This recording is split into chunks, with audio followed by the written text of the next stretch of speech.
Quiz question for today. Who's on the Arizona Daily Mix more than I am? Good morning. And I'm not even being insecure about it. I hope not. There's every reason in the world for Shahe Kalukian Yes, sir. to be on this program regularly because everybody has a car and everybody has car questions. Indeed. So who would you ask rather than the Mazvo guy whose dealership is over there next to Xavier? Boom, that's it. Done deal. Now, what you thought you knew about being a driver that you really didn't know. Not Any really. of us who thought that we should be kind of smart alecky about this, right? I'm reading the list of the stuff that you know Yes. that we didn't know. For example, safety recall notice. Yes. We read about it in the newspaper as a news story. True. Thousands of this kind of car being recalled because of something. Most of us pay no attention. No, unfortunately, as a car owner, the first thing that you need to do is make sure that your car doesn't have an open recall. People move, registration gets mixed up. Sometimes even from the beginning when you bought it at the dealership, the person filling out the application may have put one number wrong or it gets lost in the mail.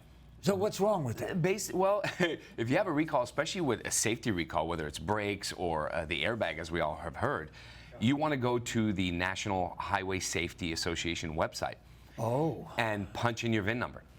As soon as you put your VIN number in, it'll come up and tell you exactly the recall number, the date it was issued, all that information. Now that you have that, you know, and you can call the dealership, your local dealership, ask to speak to a service advisor, and tell them, I have this recall, I need to come in and get it taken care of. Always the dealership. Always the dealership. Is all insurance the same?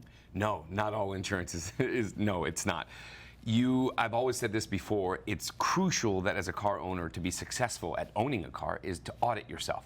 Call your insurance company and say, by the way, I've checked, I'm only driving 5,000 miles a year. Can I go part-time?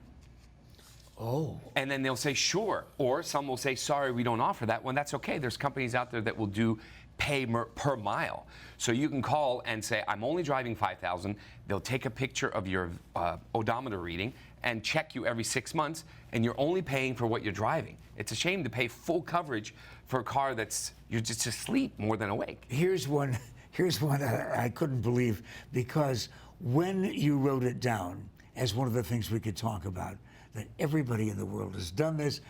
If somebody else backs into my car or somebody else does something to my car, I know what to do, right? Right. I get his insurance, and then that's it. It's not my problem. If it's my fault, is it my problem? No, it is not, especially if you have full coverage. I'll give you an example. You're driving and you go up north, you go over a rocky road, and a rock punctures your oil pan. You don't know it.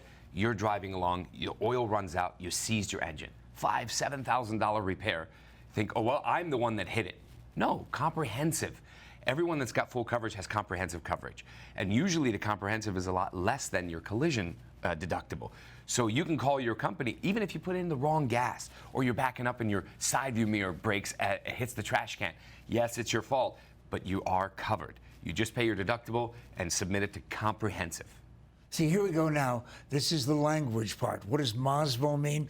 Means it's an independent repair shop. You can go in, and if anything goes wrong, you can always blame Shahe Kalukian. I'm here. What does Kalukian mean? He's a miracle man in Armenian.